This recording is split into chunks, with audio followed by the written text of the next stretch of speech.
All right. Hello, friends. I see some of our friends are joining. Welcome, welcome. We're going to give everybody a minute or two to join us. We have our friend Kim Wehle back, one of my favorite people, one of the fiercest justice warriors that I know. And I hear we're going to be losing her to a gig overseas for a period of time, and that breaks my heart, but good for her. Through the You're magic not of losing me. You're not losing me, Glenn. through the magic of the internet, we'll still be pounding you for your expertise on all things sort of Supreme Court related and rule of law related. Um, okay, let me count us in and then we'll get going. We'll let people join while we are mid discussion. So three, two, one. All right, welcome, friends. We have our good friend Kim Wehle back with us. She is a longtime justice warrior. She's a dear friend. She's a tenured law professor at the University of Baltimore Law School. She's a constitutional law expert, a separation of powers expert, ABC legal analyst. Do you still have that? Are you still doing that? Yeah. And former federal prosecutor. She has a bunch of books, all of which I've read, most of which I have on my shelves. How to Think Like a Lawyer and Why, What You Need to Know About Voting and Why, How to Read the Constitution and Why, which is on my bookshelf back home. I'm in my office now. Her latest book is Pardon Power, How the Pardon System Works and Why, all very timely books, all great reads, very compelling reads. So, Kim, I've seen you've authored a couple of pieces recently on what's going on the Supreme Court, both in the mail-in ballot case and in the ballroom debacle. So I really wanted to jump on and have you educate us first. Talk a little bit about what seems to be a pretty confusing, even for me, um, ruling from the Supreme Court with respect to the mail-in ballot case, because I think there are three cases that are kicking around in the courts at different stages. And can you just kind of break it down for the layman and tell us what does this most recent ruling mean and what does it not mean? Yeah. So in 2025, Trump issued an executive order, his first attempt to control federal elections that would basically require proof of U.S. citizenship, voter registration, all this stuff. Just so the viewers understand, the Constitution gives the nuts and bolts of elections to the states. The president has zero authority over federal elections. Congress can enact statutes governing federal elections. And if they do that, the states can follow that law or not. Most of them do because it's just easier. That's why you have motor voter laws. That was struck down, and then he issued another one this year. And a lot of experts were just thinking, listen, this is never going to be a problem. It's not going to go into effect because it's so kind of absurd. This one's a little different because Trump basically wants to create a federal database using data from um, uh, basic eligibility for federal benefits and have the Postal Service basically become this auditor that would verify voter rolls from the states against this new federal database. And so he's been pressuring the states to turn over the voter rolls. I mean, there's so many problems with this. And most experts are basically saying, listen, you can't get this together. The Postal Service is never going to get this together until November. It's not a problem. There are several making its way through the courts. The courts have struck this down because, as I said, he has no business trying to control what happens in states when it comes to ballots and elections. One of those cases made it to the United States Supreme Court. One of his emergency motions for Trump, everything's an emergency. He goes to the Supreme Court and he says, emergency, emergency. I'm not getting to do what I want today, even though it's illegal. And this Supreme Court is saying many, many times, over 20 times now, well, we'll let you do it because we agree you're president. So anything that slows you down is an emergency. And the latest was they basically stayed one of those lower court rulings um, temporarily. So I guess in theory, he gets to continue to try to build this ridiculous thing where he doesn't even have the data that he needs. A couple things, though, it's important to think of, and I mentioned this in my article for The Hill. There is language in the executive order essentially saying, listen, if you are going to work for a state as an election official or basically just a poll worker, and you allow something illegal to happen, we're going to prosecute you. And they did send these letters out to states saying, citing these federal statutes. Now, you know better than I whether they could actually get these out of a grand jury, whether they could certainly prove beyond a reasonable doubt, All whether a just for poll the worker. chilling effect, really, it seems. Exactly. It's Yeah. just for the chilling effect. So it's creating chaos and it's getting people scared that, this, he could do some things. And we have, again, the Supreme Court saying you could do whatever you want. We have your back, Donald Trump. Now, they did give us an explanation, which is unusual. And their explanation had to do with a procedural thing relating to standing. They didn't acknowledge this was illegal. They're just finding a fig leaf to justify basically slapping down the lower court ruling that said, no, this is another unconstitutional executive order. And correct me if I'm wrong, Kim, but they basically said, look, it's premature because the states haven't really suffered any harm. This is just something that the feds are putting together. And so, it wasn't a ruling on the substance of the executive order. Now, please correct me if I'm wrong. There is another nationwide injunction in effect that was not part of this recent ruling that I think is stopping whatever it is this executive order was designed to do. Is that right? I'm not sure about that because I didn't go back and trace the docket number specifically, and I'd have to look at the scope of this particular Supreme Court opinion. Because at the end of the day, I think the takeaway that people need to understand is he's trying to make mischief. The Mhm. mischief he's trying to make is illegal. He can't do this without the states cooperating. And he can't do it before November anyway. The infrastructure doesn't exist. The Postal Service doesn't have this expertise. They don't have these barcodes. It's impossible to do this. I really think the bigger problem is that they could start threatening workers with crimes and just have people say, you know what, I'm not so sure about counting that ballot. I'm not so sure about letting you actually vote today. That's to me a bigger concern, as well as this broader issue that we've got an out of control Supreme Court that isn't applying the Constitution and the rule of law. The Supreme Court is not doing that. The Supreme Court is not upholding the Constitution time and time again. And we got to start talking about that, Glenn. Speaking about the Supreme Court, not so. First of all, this procedural ruling that came down, um, how bad is it in the context of what Trump is trying to pull with this mail-in, the mail-in voting nonsense? How bad is it on the substance of that issue? I mean, I've written a lot about standing doctrine that you mentioned. I think it's not a strong argument that the states don't have standing. I mean, clearly they're having to respond at a minimum to these demands from the government. I mean, from the federal government. So basically, standing means something about the order is making your life harder. There you have standing. You have an injury, right? So I think I mean, I'm just guessing here. I think this court wants to send the message to this president that they have his back. Um, well, I don't think this is going to translate into something really meaningful that is going to shift what happens between now and November for the reasons I explained. Um, but it's certainly getting a lot of press. And in that regard, it's empowering Donald Trump psychologically. And it creates this misimpression in the country that somehow he has power over these elections. He does not. He Yeah. does not have constitutional power of these elections, and the Supreme Court shouldn't have got involved. And what really bothers me, kind of shakes me to my core is, the Supreme Court just seems to analyze this as if he were any other president and this was any other legal issue.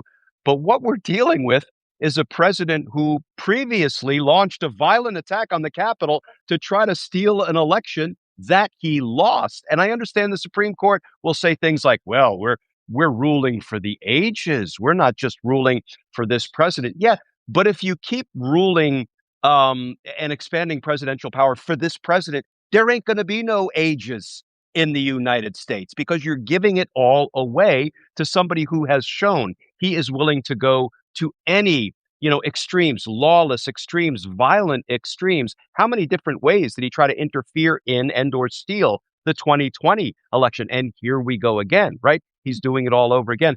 talk about talking about the Supreme Court not remaining loyal to the Constitution. You wrote another great piece. I think it posted a day or two ago. The title is John Roberts gives Trump a license to bulldoze the law. Can you talk a little bit about just the absolute lawlessness of the Supreme Court letting Donald Trump continue to build his vanity ballroom? Yeah, I mean, and I can't help but remind readers or your listeners about Trump versus US. I mean, this Supreme Court told Donald Trump in an opinion from the January 6th prosecution, right? You can use the power of the federal government to commit crimes. That's what they said. They said you can't use your private power, only the power of the federal government. If you use your power as commander in chief, the really scary stuff, you can commit crimes and no one can do anything about it, even after you leave office. Why are we saying this? Because they told him you get immunity. You can be a mobster in the White House using all the power. And that's exactly what we're seeing. That's the psychological point A to point B. Thank you, Supreme Court. And to Now, be with the clear, ball, there's nothing in the Constitution that supports the presidential immunity that they bestowed on Trump. they made it up out of thin air. The supposed conservatives who are textualists and originalists made it up.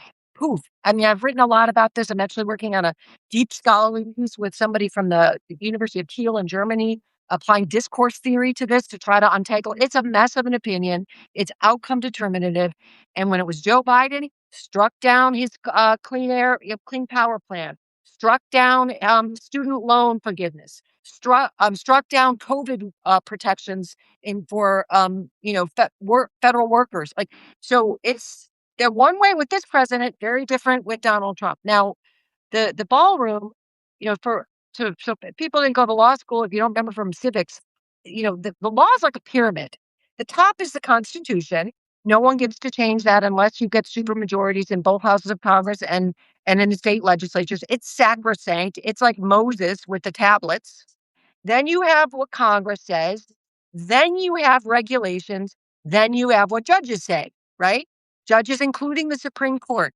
When it comes to federal property, the Constitution says it's up to Congress in the property clause of Article 4. In 1912, the United States Congress said no buildings can be put on federal property without express authorization of Congress, right? So we've got those two things. There's no authority for the Supreme Court to ignore those two things. And so the lower court judges, and I'm sure you've appeared before Judge Leon, a senior judge in the DC District Court in Washington. He's like, listen, our hands are tied. Go to your friends in Congress. You control both houses. Just get them to authorize it. Nope. What did they do? They played nice. They played, games with all the lower federal courts, changing their arguments above ground, below ground, national security, private donations, blah, blah, blah. They're all over the place because the goal is to get before the friends on the Supreme Court. And the friends on the Supreme Court granted him another one of these emergency injunctions saying, while we consider what to do about this, you can keep building. Meanwhile, John Sauer told the Supreme Court it's 65% done. He has crews working around the clock. And, I think Judge Leon and the DC Circuit both who said, listen, this has got to go to Congress. We don't have a choice here. There's noise in those opinions saying that, what we expect is that Donald Trump is going to declare it moot once it's done. And the Supreme Court, I think, is just going to sit it out and say, well, gosh, golly gee, it's all over. Fait accompli. What are we supposed to do? Tear it down now? The answer is yes. That's how the law works. You don't just get to do what you want. If it costs a lot of money to put everybody back where they belonged, that's why we have a judicial system. That's called an injunction. That's called damages. That's, civil procedure 101, remedies, right? You understand this, right, Glenn? I mean, yeah, that's what you do. And what John Sauer said, people may or may not remember, John Sauer was also one of Donald Trump's criminal defense attorneys. He has populated the upper echelons of the executive branch, the federal government, including the judiciary, actually, with his former criminal defense attorneys. Um, and, as the sort of top lawyer before the Supreme Court. When I heard John Sauer, the Solicitor General, say and put in writing, you can't expect a president to go hat in hand to Congress seeking approval and funding to build a ballroom when this is all about national security and protecting the president. To which I immediately thought, I remember Schoolhouse Rock. I remember which branch has the power of the person, as you just laid out. It is the constitutional pyramid. So John Sauer, and it makes my head explode because this guy knows better, and yet he's arguing this Orwellian bullshit that you can't expect the president to get approval and funding from Congress to build federal buildings on federal land. Actually, that's exactly what our system of government requires. And, yet all bets are off. And as you say, when the Supreme Court's like, well, they just kind of shrug. What are you going to do? Not They're good. only they shrug, they're persuaded that with no explanation that this is irreparably harming the president. How is it irreparably harming the president that he doesn't get to like bulldoze through the Constitution? I mean, this. We are not a monarchy. We didn't used to be a monarchy. A monarchy is the king gets to do whatever the F the king wants to because they're the king and the power comes from God. Essentially the divine. In our system, if you don't like the Constitution, you got to get a lot of people to rally behind an amendment. It's happened 27 times. It's not impossible.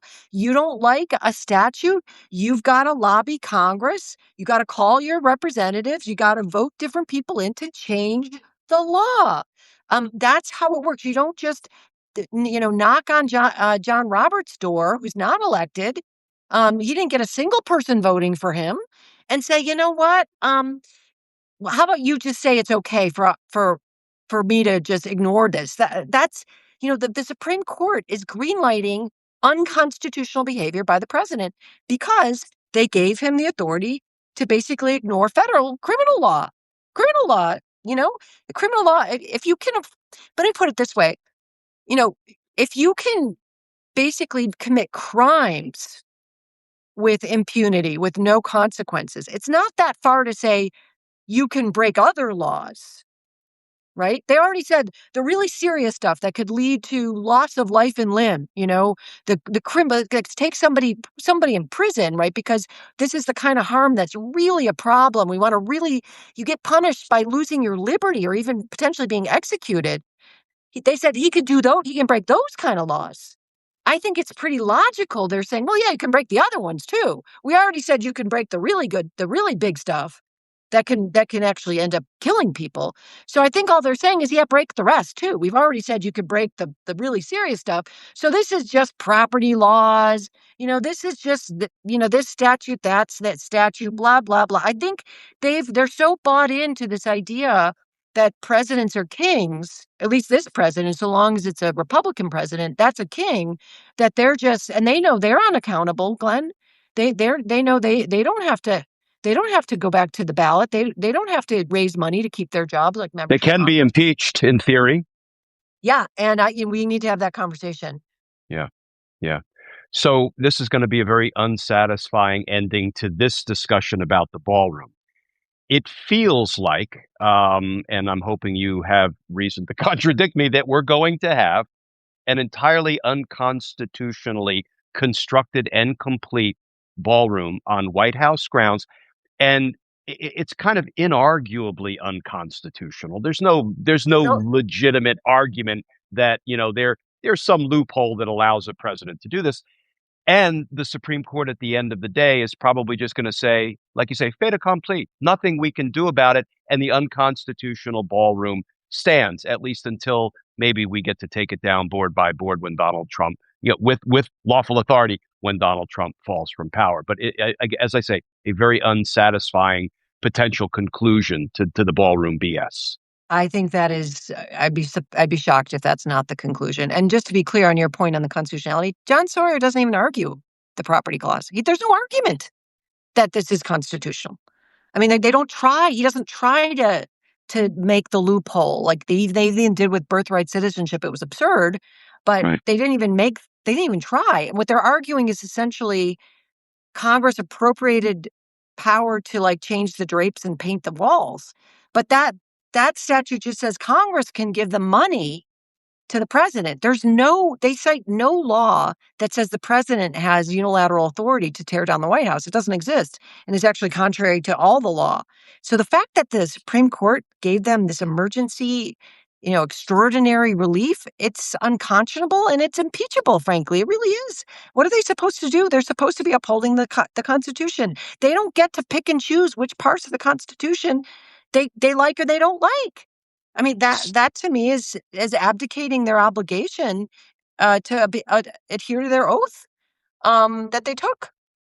Speaking of impeachable, let's finish with this, a short conversation about Clarence Thomas, who Yep. went on Ted Cruz's podcast, I think yesterday, and said, among other things, I want to thank you and Senator Mike Lee and my other, quote, friends for standing up for me when I was coming under ethical attack. And he said, and on a personal matter, I appreciate you really, and I'm going to paraphrase here, but this was the message, having my back and my wife's back when we were attacked regarding my wife's conduct around the 2020. Like, I really appreciate that you all did that.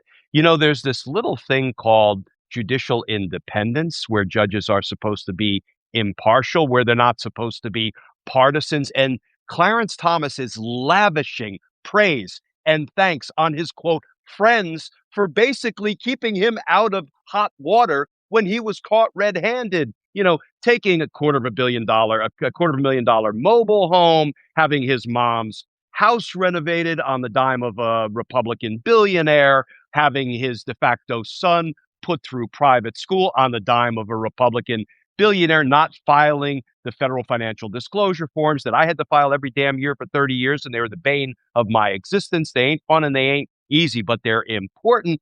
And he thanks the Republican senators for basically standing up for him and keeping him out of hot water. I mean, you can tell how that landed with me. How did that land with you? Yeah. How about just act ethically? How about that? If you're being challenged for being unethical, I think this is just demonstrating what we're talking about. These are Amy Coney Barrett can say, it's unfair to say we're politicians robed. You absolutely are, and you're politicians for one party, and it's not even the traditional party of Lincoln. It's like the far right. Um, I yeah, I it's hard to wrap your brain around what we are witnessing because it's not just the money that you're talking about. It's also Ginny Thomas's wife was calling the White House saying, don't certify the election for Joe Biden. I mean, this is really really deeply troubling behavior. Just so people understand, some of these billionaires have cases before the Supreme Court. Not to mention, Cases. the Republicans are battling the Democrats in the courts all day, every day. And Thomas is throwing his lot in with his, quote, friends, the Republicans who had his back. I you know I It again, it's there was too much normalizing of the Supreme Court. There's too much deference. There's too much searching for the justification, searching for the rationale. I've actually have a big law review coming out in the William and Mary Journal, Bill of Rights Journal in the spring on these emergency orders. I read every single one of them in 2025. The pattern is clear as crystal. They are ignoring the law for one man. That is not how our system is set up. And what do you do about it? We have to talk about it, post about it, write about it, you know, bring awareness to this. And it doesn't just, you don't just have to impeach them. Congress, Congress, we talked about this before. Congress could take their jurisdiction away and say you don't get to decide constitutional cases anymore. That's in Article 3 of the Constitution. That just requires a simple statute. Simple act does not require impeaching. It doesn't require doing anything about term limits. It doesn't require adding justices. It just says, you know what? You don't get to have these cases anymore. We're going to give them to other federal judges. We're going to give the constitutional cases to other federal judges. It's a novel idea, But unlike some people, it's tethered for me in the actual language of Article 3 of the Constitution, because I think that's what we still need to do, don't you, Glenn? Yeah. All right. We're going to finish with a point of light, though it's not easy to find, but we're going to find one. With the midterms coming up, let's assume that the blue wave that we are all expecting materializes, and it's up to us to work all day, every day between now and the midterms to make sure it does.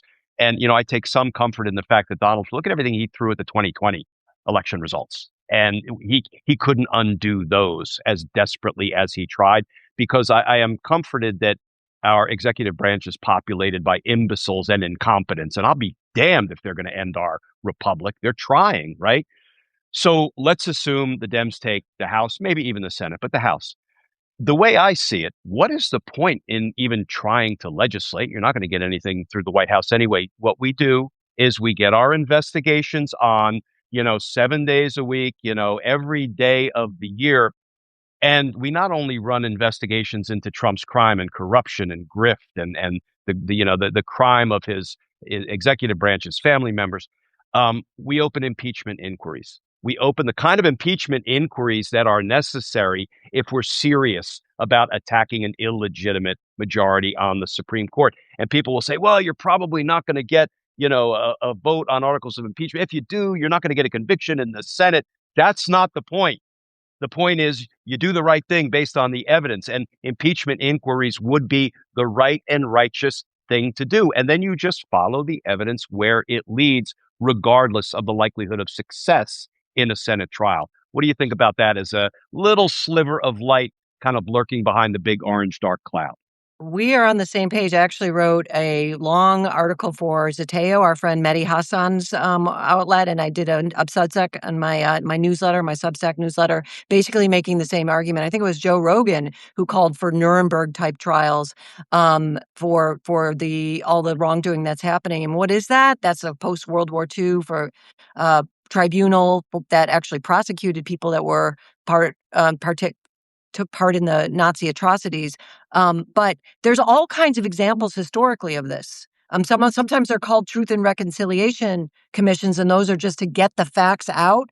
Yeah. Historically, this is what should happen when we've had this kind of a departure from not only the law, but humanitarian norms. It has to happen. So, maybe people can't get Republicans who are now completely in lockstep with Donald Trump on the right path, but people can call their Democratic representatives and say, you don't have, we put you in office.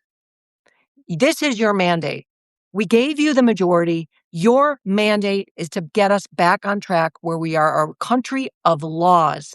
Because if you're not a country of laws, my kids, our family, our future is arbitrary. It's up to the gangsters who are in power. I mean, this we can do. And so, I went in great detail, kind of outlined what would be some of the topics. And, I'm sure you and I could get in a room and we'd have a 200-page book by the time we were done.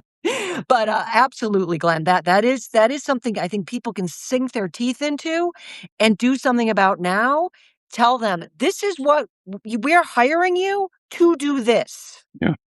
This is what day one. And we want, because the Democrats aren't going to all want to do that, Glenn. They're not. I know. Some of them are going to want to put the long national nightmare behind us, turn the other cheek without accountability. All that does is it guarantees that we're going to go through this over and over and over again until we do lose our republic. And I've talked to our community members before. I said, as a 30-year prosecutor, you know what I never once said to a victim as I sat across the desk or a conference table or a kitchen table more often than not? I never said, you know what we're going to do? You know how we're going to address what happened to you, what was done to you, your victimization. We're going to decline to hold your perpetrator accountable. How do you feel about that? That's going to move you in the direction of healing, right? It is the opposite of accountability. It's the opposite of justice. It is a searing injustice that only guarantees more pain for everybody in the future. So how about this time we try accountability? We have to. We don't have a choice. And this is we the people. It's not we the Democrats in office. It's not we the Republicans. It's not we the politicians or even we the judges. It's we the people. And there's a lot of people in this country And I don't know how you make the change, but I think if enough people demand it, it does change. Look what happened in Hungary. I mean, everyone had Yeah, written that yeah. off as like it's probably the only time in human history where, a clear like authoritarian regime got turned around because the voters were fed up. They were sick of it. And that's happened in our lifetime recently. We've got more people than the Hungarians do. And it took Orban 10 years to get into his position. Donald Trump's done it really quickly and really messily. He's kind of, took a hatchet job. I think we can do it, but we gotta all come together. We gotta come together. This culture of individualism is not gonna get us through this. Kim, thank you for your voice, your passion, your dedication to the rule of law and the Constitution. It inspires me. It frightens me a little bit when you kind of bring it all into full focus, the consequences. But tell everybody where they can find your great work. Oh, yeah. So I've got a Substack called The Little Law School where I teach legal lessons about all of this stuff, break it down like we did today. Also, KimWehle.com, and I'm on ABC, CNN, various places. And I'll be in Amsterdam next year, but Glenn and I will still be on here chatting. It's only 6 hours ahead, and I've left. I will have moved locations, but not moved my dedication and passion to this. Turning this country around and fighting the good fight with you, Glenn. It's been All such right. a pleasure to know you. Enjoy your time in Amsterdam. I may have to come see you. And Yeah, just live keep from Amsterdam. yeah, keep punching, keep punching. I know you will. All right. And thank you everybody for joining us, and we'll see you all again. Bye-bye. Thank you.